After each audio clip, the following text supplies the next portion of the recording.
Bismillahirrahmanirrahim. Assalamu alaikum ninth class. I hope you all are fine students. Students, today our topic is types of molecule. Molecule की हमने types पढ़नी है. हम लोगों ने सबसे पहले तो molecule को ही डिस्कस करना है कि molecule क्या होता है. बेटा आप लोगों ने कंपाउंड पढ़ा था. कंपाउंड के अंदर आपने पढ़ा था कि फिक्स्ड रेशो के अंदर एटम्स जो हैं वो यूनाइट करते हैं और क्या कहते हैं, अगर उस कंपाउंड का हम कोई एक पार्ट निकाल लें उसको हम मॉलिक्यूल बोलते हैं. ठीक है, तो मॉलिक्यूल को हम कैसे डिफाइन कर सकते हैं? Molecule is formed by chemical combination of atoms. Molecule जो है वो एटम्स की केमिकल कम्बिनेशन से बनता है. It is a smallest unit of substance. ये सब्सटेंस का स्मॉलेस्ट यूनिट होता है. बेटा आपको याद होगा इस चैप्टर के स्टार्ट के अंदर हमने क्लासिफिकेशन पढ़ी थी कि प्योर सब्सटेंस दो तरह का हो सकता है, या तो वो होगा एलिमेंट या फिर होगा कंपाउंड. इसी तरह जो एलिमेंट है वो दो तरह का हो सकता है, या तो वो होगा एटम या फिर होगा मॉलिक्यूल. तो हमारे पास मॉलिक्यूल जो है वो एलिमेंट की भी टाइप है और मॉलिक्यूल जो है वो हमारे पास कंपाउंड की भी टाइप है, क्योंकि कंपाउंड भी दो तरह का हो सकता है, या तो वो होगा मॉलिक्यूल या फिर वो होगा आयनिक कंपाउंड. ठीक है, तो मॉलिक्यूल हमारे पास एलिमेंटल फॉर्म में भी होता है, हमारे पास कंपाउंड फॉर्म में भी होता है. तो ये थी प्योर सब्सटेंस की थोड़ी सी क्लासिफिकेशन. तो इस तरीके से हम बता सकते हैं कि मॉलिक्यूल जो है वो बेसिकली यहाँ पर आप देख सकते हैं कि वो एलिमेंट की भी टाइप है, वो कंपाउंड की भी टाइप है, लेकिन मॉलिक्यूल की डिफरेंट बेसिस पर डिफरेंट टाइप्स होती हैं. तो पहली जो है क्लासिफिकेशन मॉलिक्यूल की हम इस तरह कर सकते हैं, एटॉमिसिटी की बेस पर कर सकते हैं, या फिर हम उसकी क्लासिफिकेशन नेचर ऑफ एटम की बेस पर कर सकते हैं.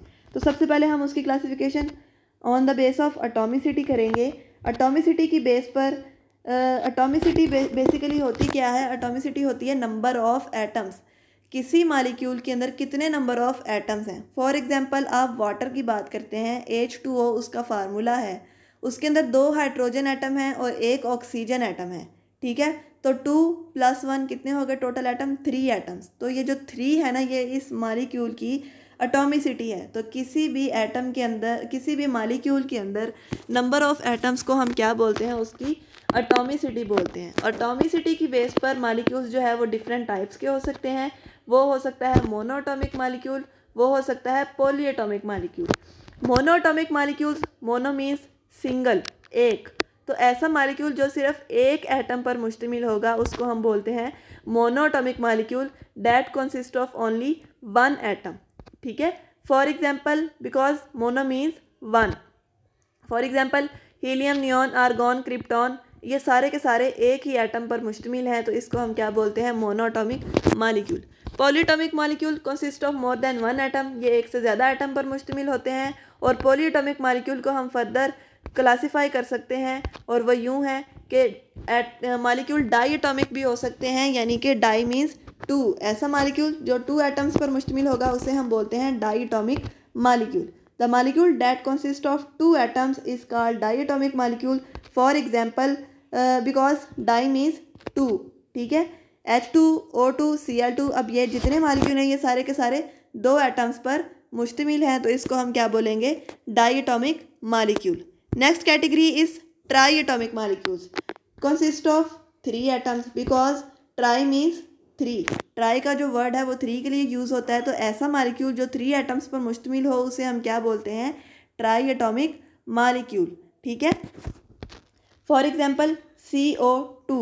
CO2 के अंदर एक एटम कार्बन का है, 2 एटम्स ऑक्सीजन के हैं, तो टोटल कितने हो गए? 3. इसी तरह H2O के अंदर 2 एटम हाइड्रोजन के हैं, एक एटम ऑक्सीजन का है, टोटल हो गए 3. तो आपके पास ऐसे मॉलिक्यूल जिसके अंदर 3 एटम्स मौजूद हों उसको हम बोलते हैं ट्राई एटॉमिक मॉलिक्यूल. उसके बाद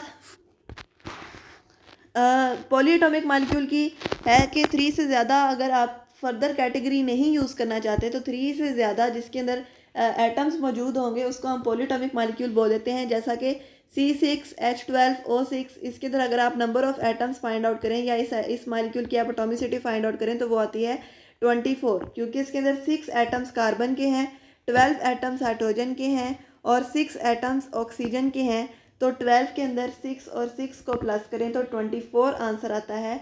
इस एटम की एटॉमिसिटी 24 है, 3 से ज़्यादा है, इसलिए हम इसको क्या बोलेंगे? Poly atomic molecule. Next is nature of atoms की बेस पर हम मालिक्यूल्स को 2 कैटेगरीज में डिवाइड कर सकते हैं, और वो हैं होमोटॉमिक मालिक्यूल और heteroatomic molecule. Homo means same and hetero means different. जैसा कि आपने पहले होमोजीनियस और हेटेरोजीनियस पढ़ा था, सेम इसी तरह होमोटॉमिक मालिक्यूल और heteroatomic molecule. Homo means same, ऐसा मालिक्यूल जो कि सेम टाइप ऑफ एटम से मिलकर बने उसको हम बोलते हैं होमोटॉमिक मालिक्यूल।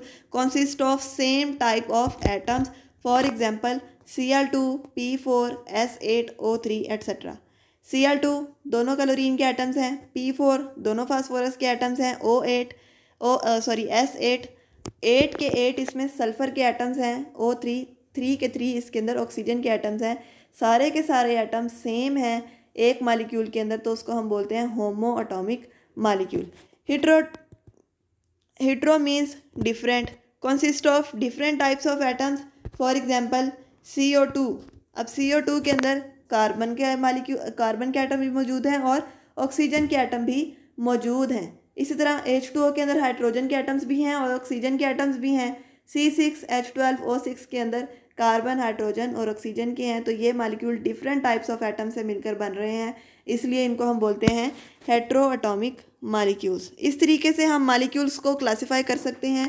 हमने 2 बेसिस पर मालिक्यूल की क्लासिफिकेशन पढ़ी है। एक बेस हमने पढ़ी on the base of atomicity, उसमें 2 कैटेगरीज पढ़ी, मोनोटॉमिक, पॉलीटॉमिक। पॉलीटॉमिक के अंदर डाईटॉमिक, ट्राईटॉमिक और पॉलीटॉमिक की हमने एग्जाम्पल्स पढ़ी। उसके बाद नेचर ऑफ एटम की बेस पर मालिक्यूल जो हैं 2 तरह के हो सकते हैं, होमोटॉमिक मालिक्यूल और हेटेरोटॉमिक मालिक्यूल्स। होमो मीन्स सेम और हेटेरो मीन्स डिफरेंट। अगर molecule same type of atom से मिलकर बनेगा उसको हम होमोटॉमिक बोलेंगे, डिफरेंट टाइप से मिलकर बनेगा उसको हम हेटेरोटॉमिक बोलेंगे। इस तरीके से हम मालिक्यूल को क्लासीफाई कर सकते हैं। Thank you so much. उम्मीद है आपको समझ आई होगी। अल्लाह ताला आपको अपने हिफ्ज़-ओ-ईमान में रखे। अल्लाह हाफिज़।